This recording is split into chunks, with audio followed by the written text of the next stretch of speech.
Okay, go. So yes, El Tigre, like great show back in Nickelodeon. How I originally got introduced to it was through Nicktoons. I saw the commercials about that show, and I was like, I first watched it in 2015. All right. Because Nicktoons was back in their prime. Not just only because nowadays it only does SpongeBob and the Loud House and the Constant Grannies, but Nicktoons was something else back in the day. Just doing multiple shows from like years ago. I agree. It was just my primary source of where to find the best of everything ads. Because with Nicktoons and Nickelodeon just differing from each other, especially from that rare commercial about that kid doing everything when his parents were out, it was a dream. And this one, which one? Oh yeah, and that commercial, like it was about the Mustache Mafia. When Eddie was going undercover. Oh wait, like are we going straight into the episodes or just? No, I was looking at the commercial I saw when I first got into the show. Oh, okay. But yeah, I just saw this commercial where Manny was going undercover, and of course, Frida was just asking about like the details and everything. He was like, it's just hearing all that, but it turned out to be a great show overall. And even though it ran for like one season, it had a lot of great episodes as well. Yes, for me, yes, of course, seeing the commercials and everything there, but I swear to God, the one thing missing was, it was this behind the scenes feature, and it was very rare, but I was happy to see it otherwise. Good to explain. I mean, I guess it just focused on the creator, like how he created the show, and I didn't really see the voice cast maybe a little bit, but one of these rare things that you're happy to experience. Exactly. And, of course, the show is about a kid named Manny Rivera. He has this ability where he can turn into a superhero or supervillain because he still has, this train of thought, which one he wants to be. And he's called El Tigre by his belt. And, his father, Mike Pandera, is a hero, while his grandfather, Puma Loco, is a villain. Yes, it's very very stressful about which side to choose from, because someone will love you or someone might hate you, but since it's this family, it makes it even much more just, well, I don't know, I would say dysfunctional maybe. Yeah, and basically he has his best friend named Rita. They get a little bit in trouble a lot, but they're just kids overall, but, Manny, sometimes he can take, the super thing or super villain thing way out of hand, but he still manages to, overcome it. Well, effectively just becoming an anti-hero, how about that? Okay, yeah, we can go with that. But yeah, this show in particular, it was the animation that was it was really awesome. One of the many few ways that Flash can be able to be handled with style and not with some other disappointment. Wink, wink. Mm-hmm. Yeah. And there were other characters that were really cool, and it's the jokes and the storylines towards this made a really great show. Yeah, I honestly believe that it was kind of the funniest Nicktoons show that I've ever seen. I'm not even kidding. I mean, yeah, there is multiple, but yeah, El Tigre has to be one of them.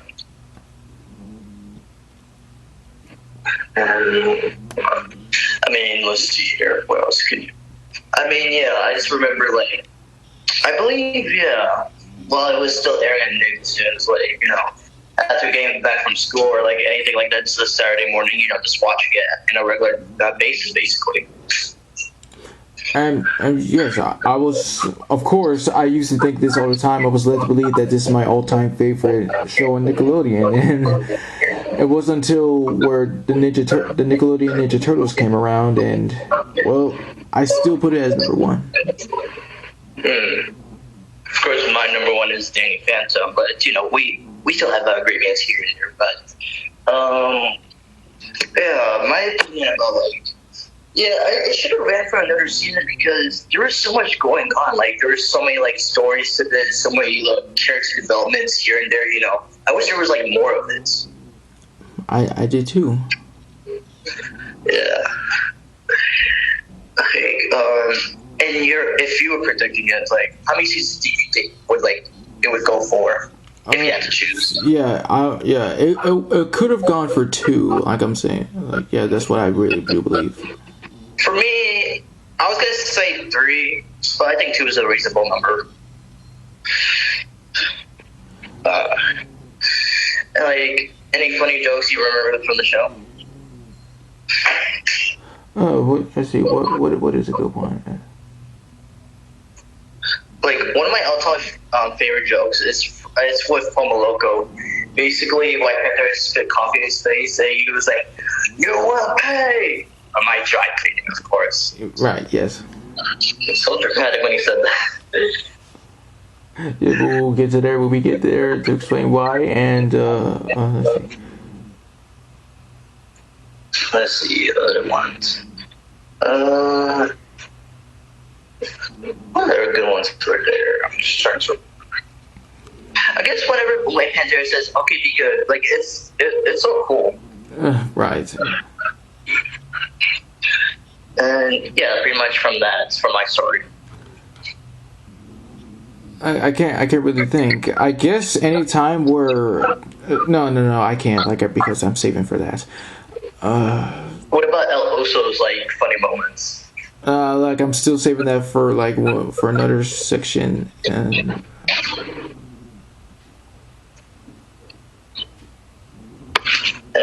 so that's pretty much it for All right, introductions. You want to go to the episodes?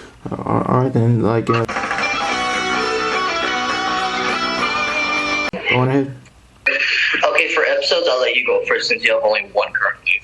Well, okay, look, even though I did say that, I said that I needed time to list them down. I have them down, but I'm just saying, yes, my introduction, of course, it's one of the rare shows that I began with the first ever episode, and I began to like it ever since. Yeah, same here. Like, it wasn't the first episode. I don't know which episode I watched first, but I just kept watching the show.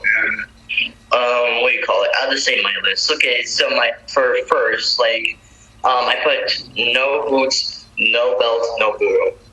Burro, yeah. That was like the last episode of El Tigre, But it's how they don't have their items and they're actually hanging out like a family. Yes. But until okay, what was so funny is when they got their items switched around. I thought that was funny.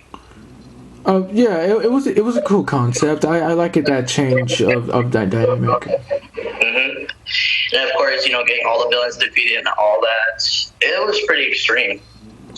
Yes, it kind of felt like, even though it kind of felt like rushing at the last moment to just end it off just like that, which is why it could have gone for more seasons to just try to explain much more stories they could probably work with. Maybe that's it. It's just finding the right things to do. And for my second one, the grave mistake. Basically, this episode talks about the Day of the Dead and talking about the relatives from their family and going to the underworld and finding the original El Tigre along with their other relatives. And it was confusing because the original El Tigre couldn't decide what to be good or bad because split personality and all that. Yes. But I just like that scene with Pumaloco and his father having that emotional hug. I do. First it was all serious, but then again all heartwarming, and then they confront each other. And all this family part against Zatanna of the Dead, it was pretty intense. Especially when it was up for El Tigre himself to use the ancient tiger spirit, and it was when did he learn that? And then kaboom, they saved. Yes. For my third one, the good, the bad, and the Tigre. Yeah. I like this one because you get all the villains together, and it's just a funny joke about White Panther just pretending to be evil, saying Black Panther. I'm like, dude, come on.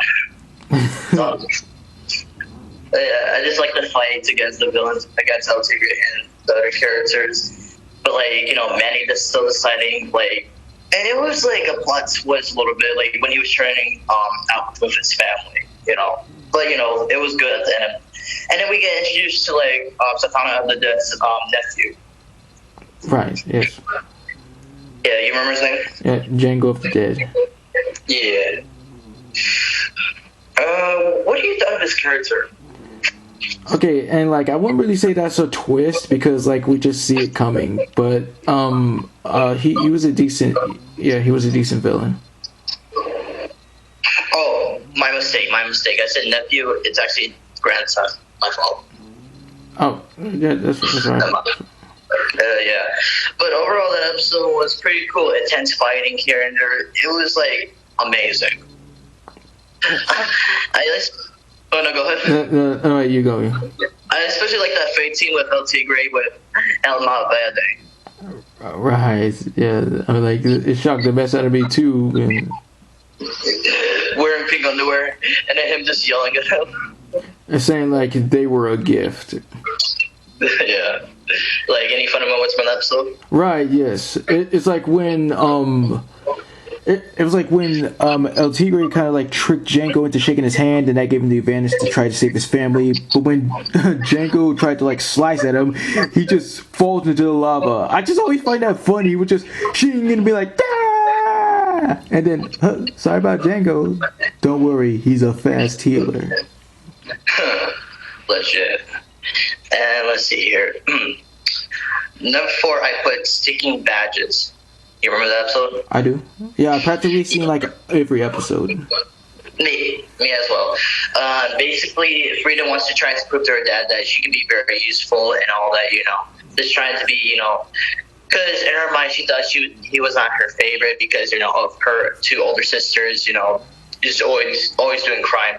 So eventually she goes to the academy that he hosted, and all, tries to prove something. But whenever villains are around, she takes the credit for what Manny does, and her father is like more impressed. But then eventually finds out when they encountered the mustache mafia. But god damn, Frida's dad can kick ass. Sure do. That's Papa Wolf right there, for a reason. Yeah. But what was so touching is that that he admitted that, Jesus, Frida, and that was very heartwarming. Indeed. And let's see here. The next one was Fistful of Collars. Good. What? You want to explain? No. I mean, wait, explain. Like I thought we were just like taking turns. Oh, okay. Oh, I'm sorry. Well, let's explain this fast. No. I mean, no, not like that. Like I meant like you're just explaining your full opinions on the episodes, and that's what I meant. Oh yeah. So in this episode, basically, Frida and Manny are just bored and just trying to have their own fun. Well, because of what White Panther said, and basically, they see this new thing called the Lux Blades. Basically, it's rollerblades, but it could go really fast. And they want it, so eventually they're trying to find out how to make more money. And they find a missing pets, picture, and they find this pet, and they start doing more of these. And eventually upgrading to the Lux scooter and to the Lux pods, which they don't get because the last reward was like more for lunch. It was for a Chihuahua named Taco. At first, they took it from a guy who really loved Taco to this naughty ass, rich family. But at the end, I like how they gave, the man, all the animals. Yeah. Yes. Like anything from that episode? Yeah.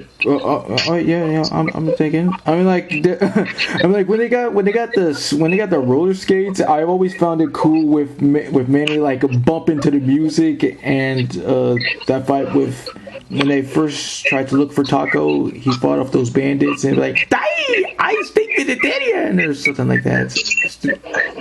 Exactly. I like how all the bandits got into one like little pyramid, and they rose right into the Lux scooter. Yes. Let's see here. Next one. Ooh, La Tigresa. Yeah, where Frida basically takes the mantle of being El Tigre, but a female version, because how this happened, because first off, she got humiliated because she was trying to help, Manny and his family, with crime and all that. But of course, the 3 words, useless, powerless, and Camp Barrett. It was getting to her, and eventually her and Manny got with a sleepover. But of course, her dad made Manny sit and sleep in the hallway with the two vicious dogs, and one of the dogs had Manny's belt, and that's how she obtained the power. And basically, she became more popular in a way. Yes. From your side. Yeah, it was a great change around for the character willing to wonder what it's like to have superpowers, and it's very relatable. Yes. Next one. Yeah, Full Speed Ahead. Yeah, that was a great one. Just getting all these villains into a race and all that, with cheating and all that. Of course, because it's villains. And that was pretty cool. Because with the setting of racing games like Mario Kart or anything else, it's really cool. I agree. Yeah, especially that scene where El Uso's twin brother was biting on Dr. Chipotle Sr.'s arm. For me, it's villains don't understand the meaning of the word teamwork or eggplant, and then Tigre was like, "Do they know the word? I'm gonna kick your butt." I also like when El Uso was like, "Man, that's El Tigre. Oh my local. What? Has your eyes going deaf?" Yes. Another one I liked was, this was very emotional, and you had to understand the story. The next one I was going to talk about was Yellow Pantera. Go on. Because there were these bullies, basically saying to Manny about a family secret and all that, and saying that his father was a coward because of one villain that he never got to defeat, El Malverde. Yeah, that was wow. Especially when Manny was going out on White Pantera. Just wow. When he did say coward, I was like, if that's what you think of me, then you have lost hope in me or something like that. And I like how Pomoloco got worse for a second. And then of course, him asking his mom about this villain, and but just learning about the backstory of what happened. White Panther was just trying to save his family, going back, because without a father, you sacrifice yourself, but of course with honor. But at the end, Manny was trying to defeat El Malverde, which was not that good until White Panther and the others showed up and saved the day and cracking all of his teeth up. Yes. But I must say that was a really cool father and son episode, even though it got kind of out of hand, but it was worth it. Right, you're not gonna lie. Yeah. The next one was really emotional and kind of sad. Was Zebra Donkey. Yes.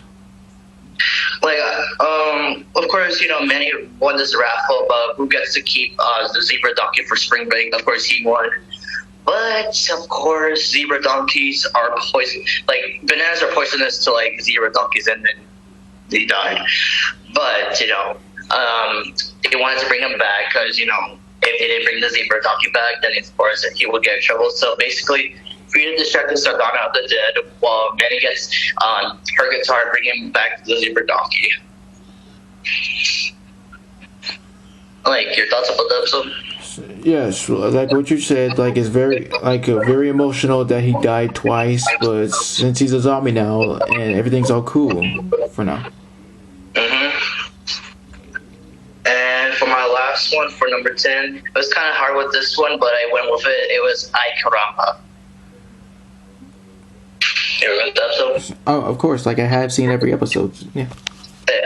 So basically, Manny's making all these bets with and eventually Lady Gobbler shows up and bidding on her glass eye, which eventually Manny won. But the thing was, she put her eye on recording, so every recording that she would see was towards the house. And basically, they gave the glass eye to White Panther as a gift. And this gave them an advantage, basically. Whenever White Panther would come, they would go away and all that, too slow, and getting to his head, basically. And he eventually lost his hero license by the mayor. Yes. But there was some funny scenes, especially the backstory of how basically the Flying Flock, had like dating histories with with Umaloco White Pantera. Yes. Yeah, my favorite scene is like how she said, "How can I forget?" Because she's basically saying, that she broke up with White Panther, but he broke up with her. Yes. And yeah, that's basically it for my list. Yours? Okay, yes. For number 10, it's Miracle City Worker, where Manny's mom insists to just try to reform the villains, but Manny suspects that they might turn on her. It only turns out that only one villain turns out to turn to the good side, and that was El Cucharon. Yeah, he was a cool guy, and of course, along with him was El Russo and Dr. Chipotle Sr. Yes. But yeah, that episode was really cool as well, in my opinion. And go ahead. But I was clear something, but go ahead. Okay, well, number 9 is number 9 is the Ballad of Frida Suarez, where after losing to after an encounter with Sartan of the Dead, which leaves Manny embarrassed, Frida uses this to gain popularity. Basically, when when she sung about Manny in his zebra donkey underwear. Yeah. It just goes to show you that one of these things that make you feel popular, but it makes you forget about your friends and you start to turn on each other. But you might come around soon. But at the end, it was kind of deserved for Frida to get her karma because, to say what goes around comes around. Yep. Let's see. Number 8 is Adios Amigos, the first appearance of the Titanium Titan. Yeah, and learn the backstory of both him and White Panther being partners, and eventually, him leaving him for because of marriage and all that. It was wow. Yeah, we'll get into that in the character zone, and of course, the one scene that I did find funny is when Manny and Frida were enjoying the amusement park. The petting zoo scene, it always makes me die laughing, especially that one kid ran away from that goat. Number 7 is Milko City Undercover, where Manny and Raul go undercover to find out what the Mustache Mafia are up to in order to find the stolen golden mule. Yeah.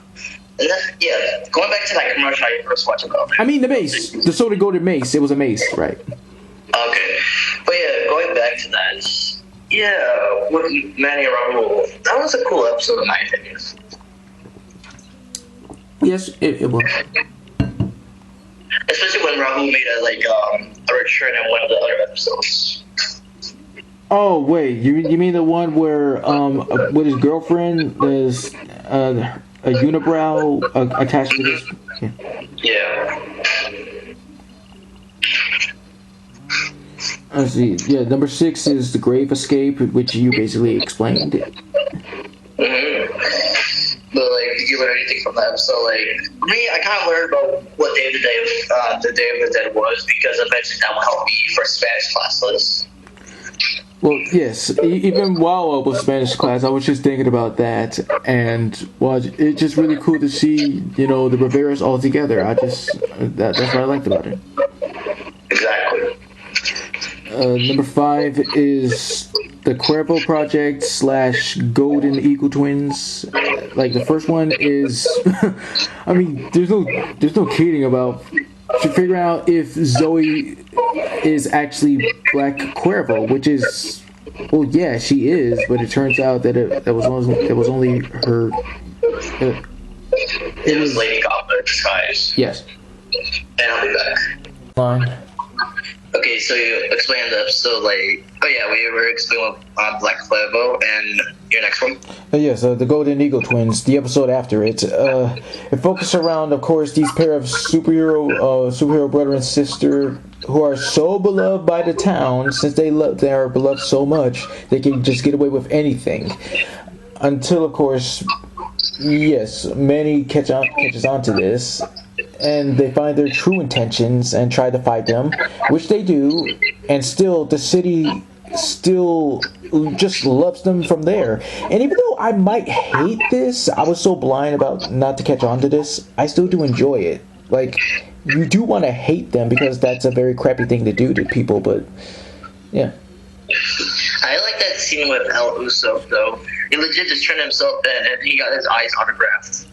And what I did like is of course the twins, the twins Zeppelin always being referred to as a blimp, and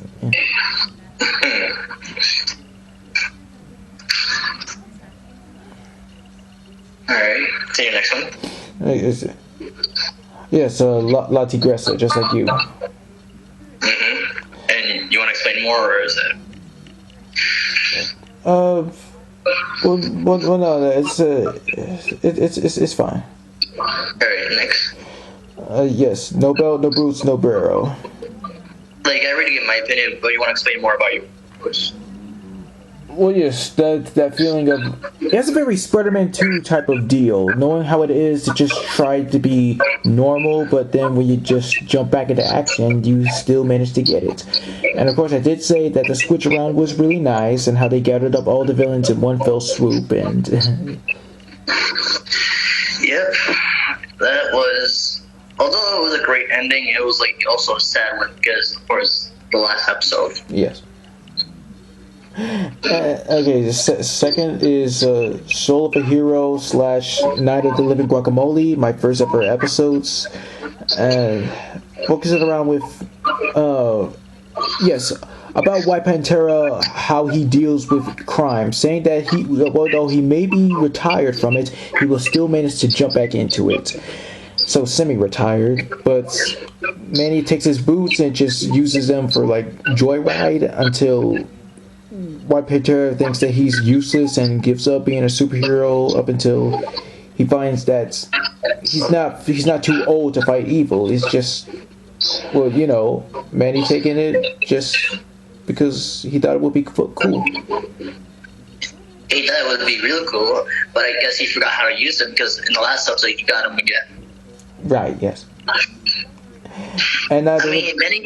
I'm sorry. I was gonna like make a similarity to another episode where Manny took, Pumaloka's Goro, and having the suit for himself. Yeah, you could just say sombrero, but yes, I seen that one before. I'm going. And the second one, Night of the Living Guacamole, yes. Since Manny just wanted to buy a tattoo maker, but his dad says no, and like he says, like he's gonna miss this big game between superheroes and supervillains.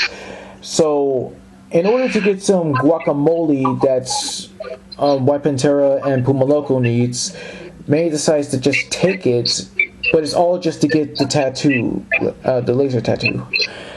And this old lady gives, some very bad guacamole, which turns out to be Dr. Chipotle's Jr. in disguise. And the guacamole turns Pumaloco and White Pantera into monsters. And, well, of course, like, he needs to find some good guacamole to turn him back to normal and defeat the monster, which he does, but it ends up having him being grounded. I mean, a little bit. We'll stomping guacamole, him along with Frida.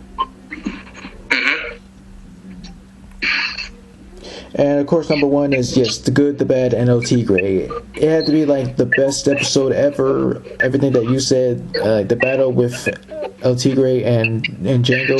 But it might be the most darkest because that one scene when Django has a trail of fire on his chained arm, he had no choice but to cut his own arm off. Yeah, damn.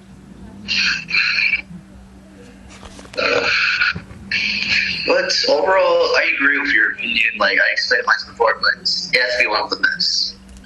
Of course. And that's about it for the episodes. Now to the cat. Go. All Alright, so we first get introduced to Elena Yabachi, who plays Manny Rivera, aka El Tigre. I did not get introduced her in this show. It was Pound Puppies 2010. This one for me. But yeah, I just like how it's like one of her main characters that she has voiced over the years, and she definitely put a lot of funny and like attitude into like El Tigre.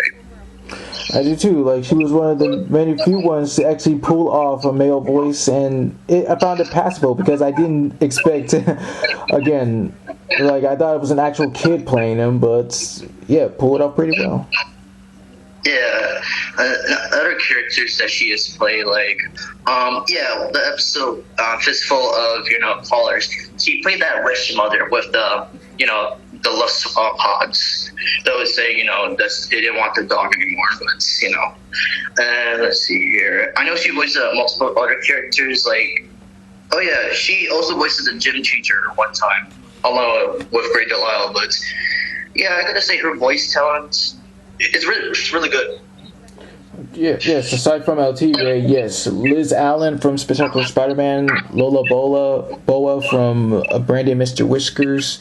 One time, Capitaine Chantal Dubois from Madagascar 3, the video game. A whole bunch. I'll also explain mine. Strudel from Pound Puppies 2010. Rook Shaw and Rook Van from Beth and Oliver's. What else? I remember this other show. What was it? Timo Supremo.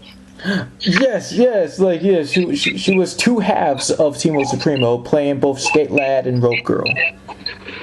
Yeah. But I gotta say, her funniest role was like the movie Waiting. Yes, when she was at her absolute cursiest and like so insane. Mm-hmm. But one part that I didn't like is when she flashed, and like I was like, "Oh, why is it so filthy? Well, you could just clean it. No one wants to see that." But overall, her along with Manny, both 1,000, they did really great. However, we can't forget she was also in Coco. Oh right, she was, and that's where she was at her best, like especially singing. Yes. It was really cool. And your rating? Yes, Infinity. Exactly. And now we get to, Frida, Manny's best friend. And yeah, played by Grey Delo, one of the queens of voice acting. She did really good. Yeah, I'd say that this would have to be her most hammiest role that she's ever played, because, it makes sense since she's a punk rock girl and she's all loud and exuberant and just ready to just do anything dangerous and stupid. Mm-hmm. And would you like to explain her other roles? Oh yeah, her other roles, yes.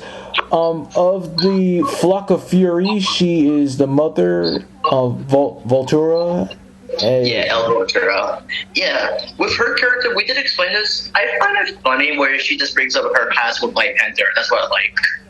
Yeah, it's funny too, just as if I could forget. Yeah, and other ones, I know she. Oh wait, yeah, she voiced the giant robot's wife. Oh, yeah, I did hear a lot from that. It's one of the minor good ones. And she was also the son of General Chapuza, Che? Yes. Yeah, I remember it. Yeah, he kind of looks like Manny, but more zombie-like in my opinion. Oh my god, now he does. No, because when I was watching these episodes back in 2021, I was like, why does this kid look like Manny? And I didn't think that, but now that you say that, it's just kind of it's very off-putting. Mm-hmm. And let's see, other ones. You remember that Heroes episode where they're showing these heroes going to this thing? She voiced this female hero called Flama Dima. Ah, right. And now that you say that, yeah, she did voice that woman that was in charge of the hero meter, and then when it blew up, she's told Manny to leave. And she also voiced Frida's mother. I think she voiced one of the twins, didn't she? It sounded like it. You can totally hear, Vicky with an even gruffer voice, I guess. And she also voices, what was it? Sophie. Oh yes, Sophia with like that unibrow who's in love with Raul. Yeah, and she also voices a minor character named Aaron. Remember, he was the kid that was slacking up and playing video games, but Manny made him do all his work. Yes. Yeah, and let's see, was there any other ones? Yeah, she voiced this punk rock girl. Right. But overall, all of her characters from El Tigre, with a lot of range, because, no kidding, Grey Bell is like one of the best, She definitely put a lot of work towards the show. Yeah, she did. She was at her absolute funniest. And especially learning that she could actually do, speak Spanish, especially. Spanish and Japanese, because like she learned that from Hi Puffy Amayumi. Right. But yeah, for her, and, Frida and the rest, and family. Yes. Alright, family. Next up, we have Eric Bowser, voicing White Pantera. And I know this was your introduction to Eric Bowser. Right. Yes. Even though I might have said Fairly Odd Parents, this is really the true one. For me, yeah, it was definitely Fairly Odd Parents and Benton Omniverse. But yeah, his role as White Panther, as like a super, he definitely put some funny moments, heroic moments here and there. Yes, he too being very hammy and very heroic whenever he needed to be, and just putting a lot of energy of what it is to like being a hero, but he just didn't deserve to, have his wife be like split. I mean, yeah, we'll explain more about that, but yeah, White Panther is a great dad, he just does this for his family, But yeah, speaking of his ex-wife, I just like those funny moments where he sees her, and he has like those like funny moments. And yes, despite being separated, he still just can't get over his love for her. Especially having a picture for his for a big ass picture. Yes. But other characters that he voiced was, of course, yes, Dr. Eugene L. Butterman. Yeah, I just didn't think he would go that low, but since he was like just brand new, he pulled it off. Mm-hmm. He also voiced that rich dad from, again, the episode Fistful of Callers, and of course the Cactus Kid. Yeah, that kid, he was interesting. I'm gonna say he was a little bit weird, bro. Like he was so determined. But yes, it was kind of a little bit harsh when Tigre and Puma Loco were talking smack, and they started like, "Oh, you want to see a real villain? Well, look what I can do." And of course, he voiced the what was it?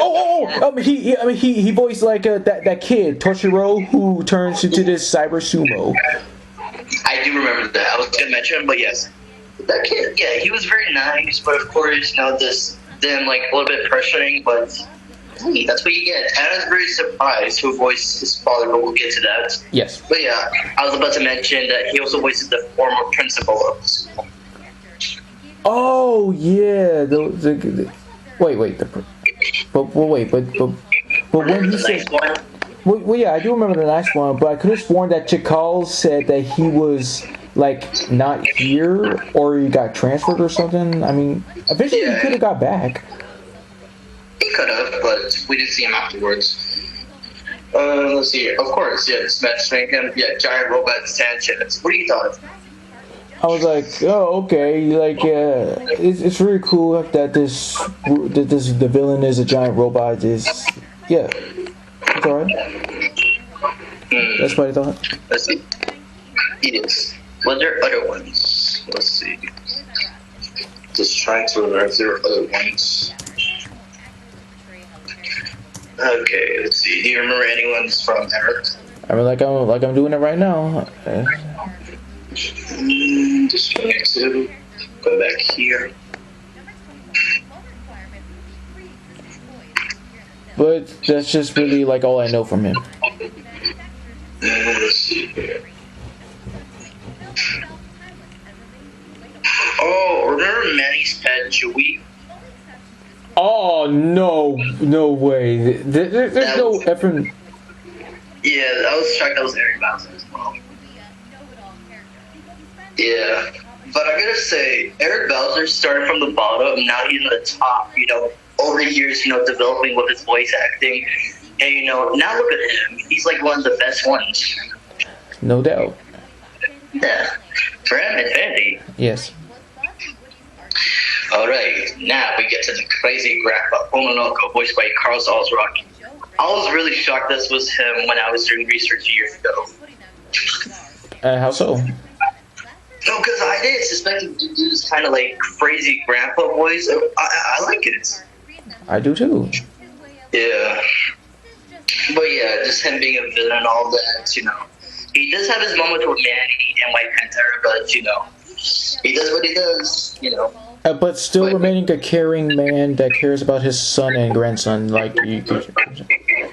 Exactly. Let's see. Of course. Yeah, of course. Surprisingly, voicing Lady Gobbler. Yes, right there. That was. And especially when he voiced that vice principal. Yes. Yes. And like he also voiced Senor Choppy, the green parrot. Yes, I immediately knew it was him because I heard Sterio's voice. Yes. Let's see here. Oh wait, what was that spider guy's name? Yes, it was El Tarantula. Yes, I really knew it was Carlos because I heard Rocco's voice. Yes. Let's see, what are other characters?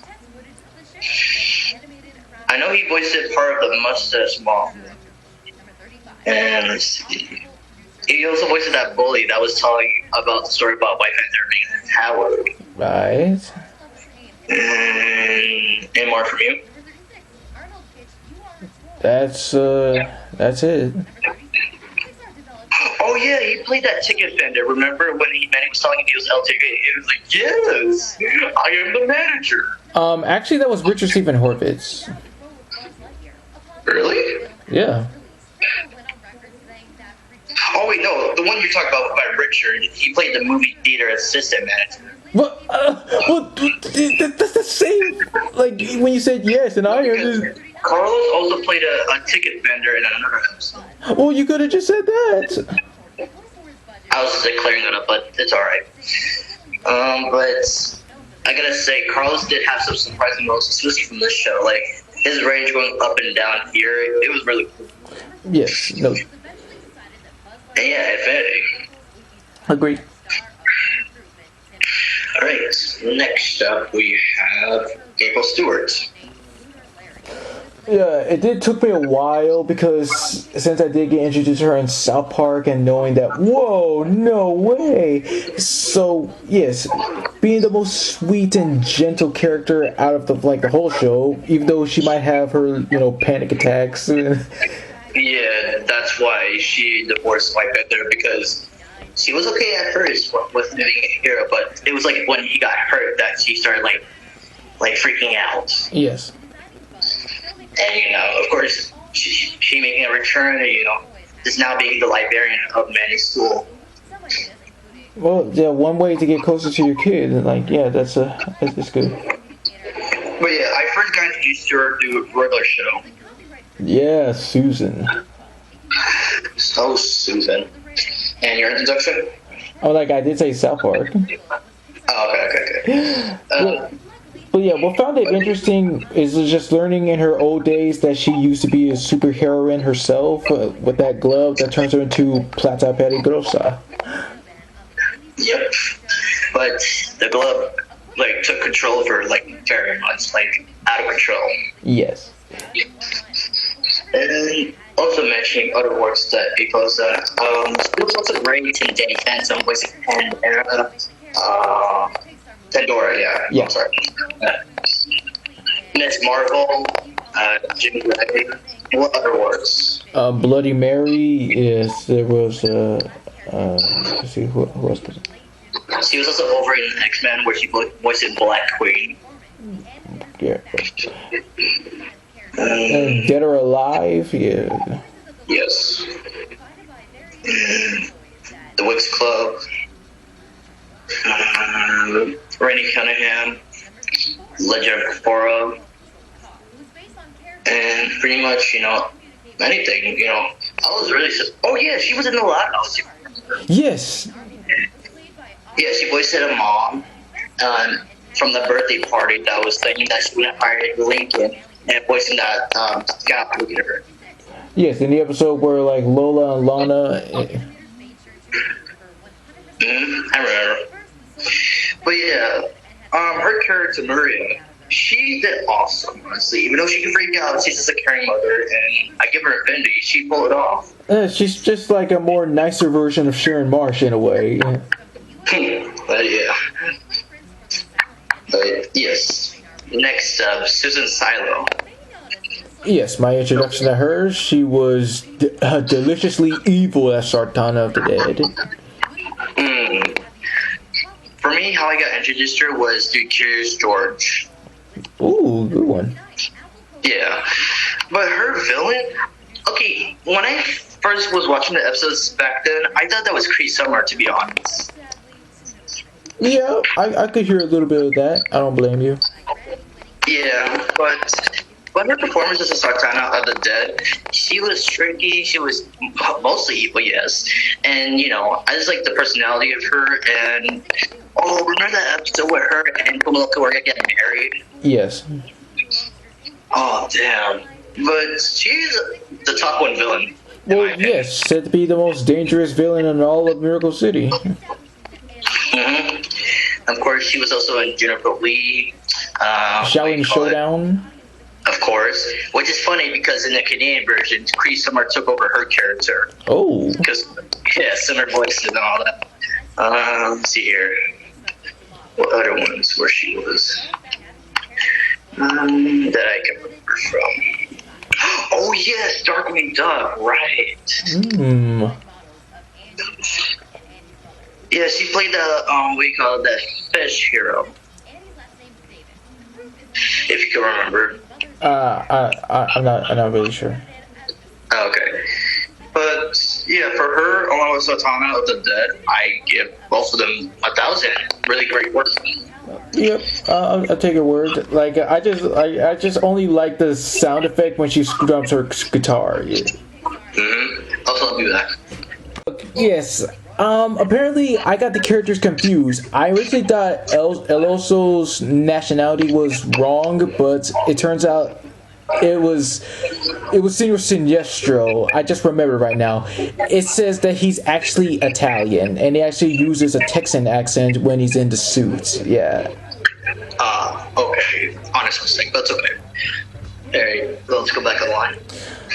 Oh wait, we were on Dr. Triple H Jr. Yeah, I mean, like, I did say my opinion. Large as Ham, but he kind of, like, did overreact because, like, he was just, like, for putting my father in jail, I swore vengeance. He was just robbing the bank with his jalapeno monster. Then they took him for no reasons. I just like how Manny says his name wrong sometimes. It's funny. It is. Japan! Yeah, it's really funny. But yeah, with Richard, you know, always putting funniness to like these kind of characters. Affinity. And each one has their own tweak, which is like Dr. Chipotle Jr. is just a standard mad evil scientist, but in kid form. And his father like talks in the third person, which is odd, but you know, gotta flesh out your characters. And Senior is, of course, you know, an old man. His brain don't work that much. And also, Dr. Chipotle Senior, I have to tell you, can you get your bear off of me? That's not a bear, that's my twin brother.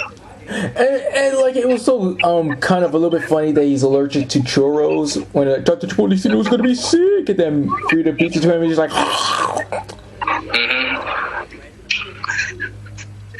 But yeah, you know, it's always great to see, you know, both actors for Billy and Mandy in the show. Yes. Alright, to the next one. Yeah, let's see here. There's also... Oh yeah, there's, I think it's Renee Manjala. Yeah, who works in the Titanium Titan. Oh, wait. Yeah, like, other media he's been in was the Tom and Jerry show. Other than that, yeah, not that much media. He did additional voices for Chicken Little, but Yeah, what was your opinion about the Titanium Times? He's a freaking psycho. I mean, just getting vengeance on a kid just because, like, your partner decides to start a family. I mean, like, yeah, it is cool to try to go solo. I mean, it depends whether or not. But come on, you got beat up that easily. Don't you remember that you got powers and swearing vengeance on a little kid trying to kill him? He's 13. Jesus, yeah. And the fact that when he made his return, that White Panther actually used to boost of truth to like see who was lying, but apparently he got something to like get out the lie. Oh yes, a truth proof vest, which is bullshit, but still clever nevertheless. Yeah, like him, like just shipping into that teenager as well. Like that was clever, but like devious. But I gotta say, like this being like a psycho and all that, he did have some clever like trickery over here. And of course, I did find his powers to be really, really cool. Like, yeah, titanium, liquid metal arms. That's freaking awesome. Mm-hmm. For him, I give him a 7 out of 10. 6. Alright, next we get to the biggest villain of all time, Manny Rivera, voiced by Danny Trejo. Yeah, you said to be, yes, White Pantera's arch enemy and the biggest, meanest, most dangerous and powerful villain ever, aside from Sartana, which is, I mean, if he's supposed to be really big and bad and he got easily chained up by Sartana and just boom, blasted in, and anyone else got the comment? Mm-hmm.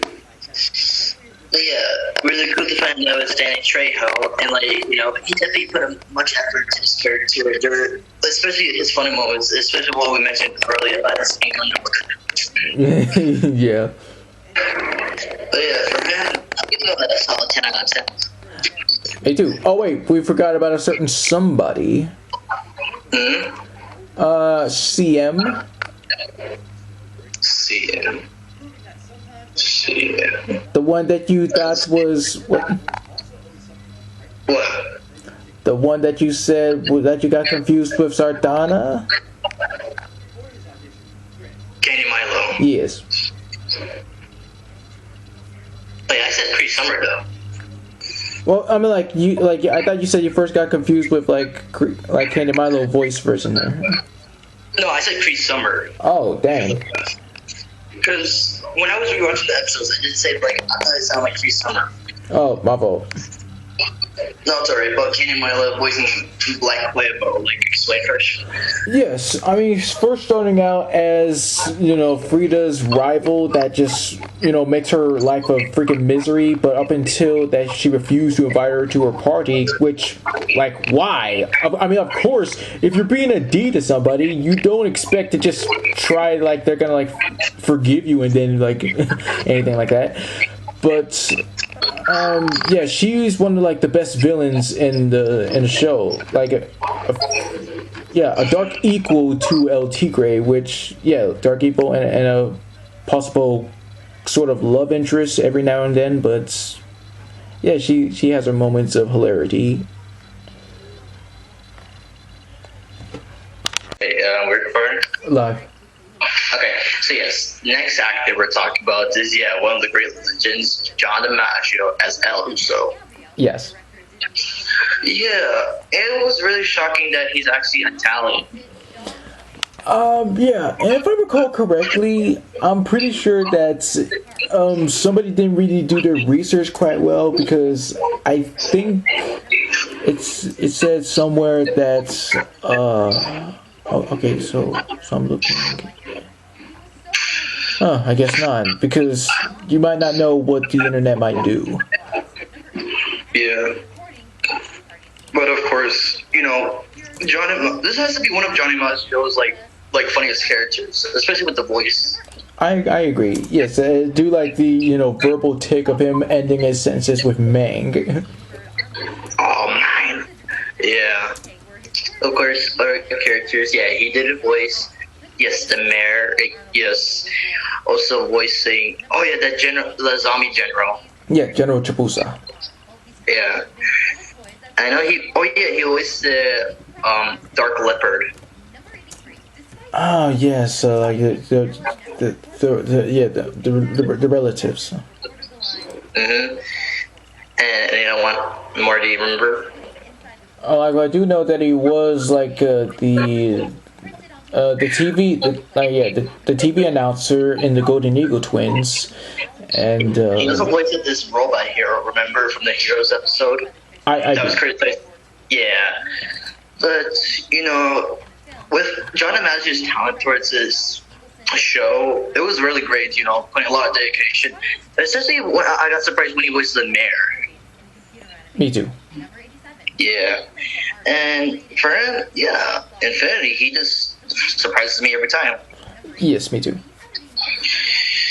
All right, so let's see. Yeah, we got John. Okay, next one, Darren Norris. Yeah, with him voicing Frida's dad, Emilio. Yeah, one of his more hardcore roles. What can I say? What can I really say? He's like a combination with Jorgen and the Chief, because how much it sounds like with the voice. Yes. Yeah, you know, just being a protective dad, not liking Manny so much, you know. Yeah, I get him sometimes, but goddamn, he surprises a lot of people, especially, you know, defending like his daughter. Yes. I know he also voiced a lot of cops. He also voiced that goat, just doing the goat sounds. Let's see here. He voiced a judge. He was also the announcer when they were announcing the funniest videos that included Frida. Yeah. Also voicing that bear, which was wow. But yeah, when I was rewatching the episodes, I was pretty shocked that he was in the cast, and I was like, yeah, this is awesome. I give him like a, you know, Infinity. It was really surprising. Yes, I do too. Alright, next one, Jeff Bennett. Care to explain? Yes, Senor Sinestro, aka Sergio. Yes, he started off as a happy little boy with dreams of becoming the best cowboy, in his own words. But when Manny unknowingly thought he was in kindergarten, but when Sergio said that he's actually in the 7th grade, Manny got a little bit, well, you know, he felt like oopsies. So everyone in town made fun of him, and he vowed vengeance ever since. But it's still funny that he's a little kid inside of a robot to try and say, especially in like The Bad, the Good, and El Tigre, like when he was trying to say, yeah, only like villains, not kids, and he whispers to Frida. Like, what the hell, man? Yes. Yeah. Especially the episode with him and Dr. Chipotle Jr., where they're trying to like have this kind of competition with Frida. Yes. But Jeff Bennett's like performance as like, you know, the evil voice and the kid voice for him was really cool. I enjoy it. It's like as much as just him. Yeah. Wow. It's just to think about it, that he would play another Texan character, Montana, who eventually donned the mantle of Shocker and Spectacular Spider-Man the next year. Shows like hard work because like for Jeff, always Infinity, he surprises. Yes. Next one, Richard C. Wait, hold up a second. I just read this now. Apparently, Senor Sinestro is Spanish for Mr. Sinister. That's crazy. What the hell? Imagine Jeff Bennett playing Mr. Sinister. It could work. But yeah, going on. Next, Richard C. Forbes. Yeah. And I like this little detail, like him voicing Dr. Chipotle Jr., Senior, and Senior. It's kind of like with Billy Manny, like with Richard voicing like Billy, his dad, and his grandpa. Wow, I knew somebody was going to bring that up. But yeah, your take first. Well, of course, yes, it's Richard Horvitz, largest ham in the voiceover industry, no doubt. And it's still awesome that he got to play like the family tree of like Dr. Chipotle's, like, you know. And he also played, you just mentioned it, the theater manager, but he also played the storekeeper from the Guacamole episode. Oh, yes, because I heard a little bit of, I guess, Harold. Yeah, it was when he was getting attacked by dogs. And it's like, the funniness with Dr. Chipotle Jr. Also, I'll be back. Yeah, well, I said my side. Okay, I'll say my side for Black Quill.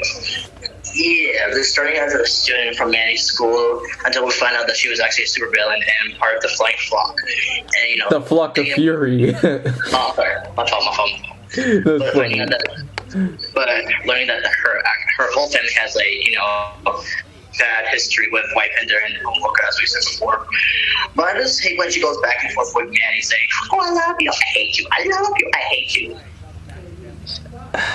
Yeah, well, you know. But goddamn, Kelly Milo's performance, it was awesome. Yes.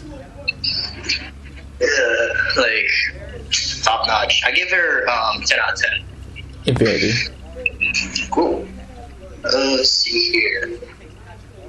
Yeah, I was gonna meant to mention until you mentioned Kelly, but yeah. Do you know the actor John Coletto? Okay, you're talking about the Mustache Mafia, right? Yes, he voiced the head of the Mustache Mafia. He also voiced the big man from the Mustache Mafia. Yeah. What was your take about the leader? Yeah, I do like how it's kind of a little bit creative for the mustaches to do all the work, and yeah, even though they are good, they just didn't really kind of suit with me, to be honest, when I first got to know about them. For me, how I got to introduce him was through Benton Ultimate Alien, where he played a Spider Monkey Overlord. Cool. Yeah, and of course you may know him from Chowder. Oh, right, yeah, Fungel, yeah.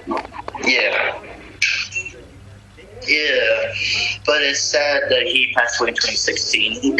He definitely put some performances throughout the voice acting industry. Yes. But yeah, for the Monsters Mafia, but himself, 10 out of 10. Agreed. Oh, but he also voiced Hammerhead in Ultimate Spider-Man. Yes. Let's see here. Anybody else? Clancy Brown. Oh, yeah, so let's see, I'm like, how many other villains are said to be big, powerful, blah blah blah, and all that junk? He had just one line. He just said 3 words, but still worth it. Damn, Clancy was so dedicated to 3 words. But yeah, the monster, I gotta say, he had a cool design. I give it 10 out of 10. Yes. And now we go to the late Jack Angel and Charlie Adler. Yes. Okay, so you want to explain? Okay, yes. Comrade Chaos and Mano Negra, along with, yes, El Tarantula, are just these elderly villain dudes who use Manny and Frida to steal Sartana's stuff, but it revealed that they actually tricked them because blah blah, we're villains, we're supposed to lie. Yeah, especially with Charlie Adler's character, he was something random, a head in a jar. Yes. And just having a robot body. But yeah, I gotta say, all 3 of them, they were very clever, but wish we could have seen more of them. We see more of them, but as in more crimes, but hey, that's what we got. Yeah, for them, I give them a 10 out of 10. Infinity. And yeah, Effin Ramirez. Yeah, he voiced the L to Jerome. Did a little research, but don't really know him that good, but what was your take on when he played him, though? What were your thoughts? Okay, yes, very sympathetic about how it said that he was made fun of in his past, and how he did manage to become a superhero and go to culinary school, and well, yeah, everything turned out good for him in the end. Mm-hmm. Yes, and of course there was also Pamela Alden and Phil Lamar in one episode. Well, that depends on whatever. Remember the episode where these 3 kids, found this abandoned house where they pretend to be superheroes, and then Manny and Frida found it, and it turned into a whole party. Right, yes. It's all part of this game that they play as, like, Mr. Force. It's kind of like roleplay, Dungeons and Dragons, all that bullshit. Yeah. I mean, I wouldn't say bullshit. I don't want to be harsh. But yeah, of course, it was three of them. There was Jeff Bennett playing Pedro. There was Emmett Alden playing, what was it, Marini? Oh, well, yeah. Well, you could just say about it. Yeah, well, yeah, the Silver Echo, Master of Sound, and Phil Lamar, Captain Poton, Master of Science. Raheem. But yeah, I thought they were pretty interesting characters, even though their base got found. They still, like, impressed everybody at the end. Yes. Let's see here. Anybody else that was in the cast? Oh, Bruce Campbell was there. Right. He played, what was it? Yeah, he played this Captain America type of dude, the Industrialist. That's right. I was kind of surprised to see him in the cast, though. Yeah. We don't see much of him anymore ever since the Spider-Man films, but it was great to see him in here. And, of course, well, there's a certain, oh my, Oh my. Yeah. I think you know what I mean. Yeah. But I also got introduced to him, like, I first got introduced to him was Clyde the Chance of Meatballs. Adventure Time. Wait, we were playing Adventure Time again? Ricardio, like Ice King's heart. No, that's George Takei. Yeah, that's what I thought we were talking about. George Takei. Oh, I thought we were still talking about Bruce Campbell. My fault. That's my fault, sorry. Because we didn't get the score for his character, I'm sorry. Okay, well, even though he was a minor, like, I do give him about 8. Yeah, alright, decent score. Same here. But with the oh my, okay, yeah, George Takei, Okay, yeah, for me, I first got introduced to him. Yeah, it was Adventure Time for me as well. Nice. Yeah. With the Ice King's heart, he was something else, especially when he made a return. Oh, well, he returned. Yeah, he returned to capture the princess again, and eventually this is where Finn and Jake came in to fight him again. But this time he had a full-on body, like from like straps and everything. Oh, I mean, I guess he wasn't lying when he said "see you guys later" during his first appearance.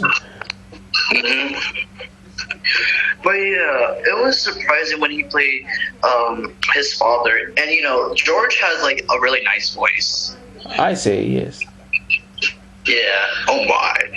And just being from Star Trek, it's still cool that he's going on. And the fact that, I found out that he was gay. Yes, me too. But yeah, I give him, yes, admitting. Yes. And of course, there is the actor, Manny Rivera, Miguel Ferrer. Yeah, he played the original El Tigre. Yes. Yeah, I noticed him, when I first got introduced to him at Adventure Time where he plays Death. Right, that just freaking amazing. Batman Butler, I know him.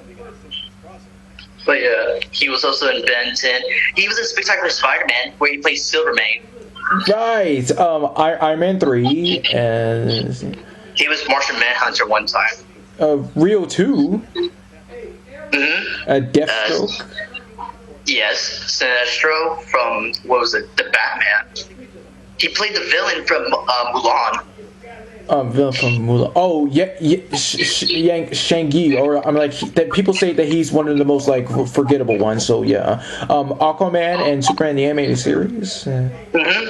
He's a great actor, and when I heard about his death in 2017, I can't never forget his voice though. Like he definitely played the original LTV really good. Yes, no doubt. And now, yes, even though we explained, of course, with Danny Cooks, he's like magic over here. Oh yes, of course, he tried to start out as being cool and stuff, but once it revealed that Sartana was lying about going into retirement, and him tried to take over, and trying to be this whole big bad himself, and when he got got out of lava, he's proved to be much more dangerous than ever.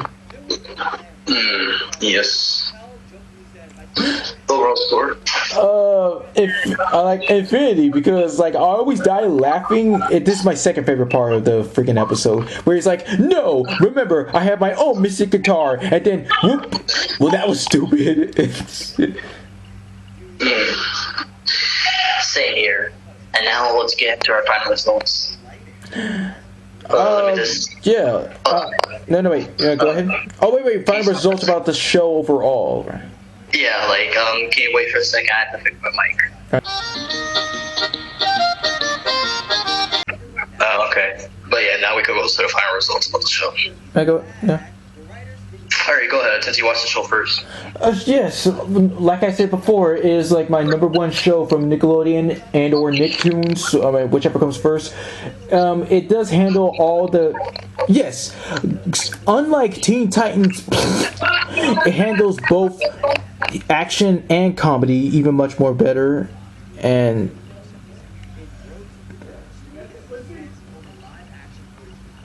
Alright, well... I pressed the mute button by mistake. I was about to say something. Okay, well, unlike Teen Titans, it handles action and comedy much more 100% better in every way. And it does have, like, really memorable characters, a great voice cast, great everything. I even enjoy the music. In fact, online... I was about to mention that, the background music, when it gets intense with the fight scenes, that was, like, the best part. Of course. Yeah.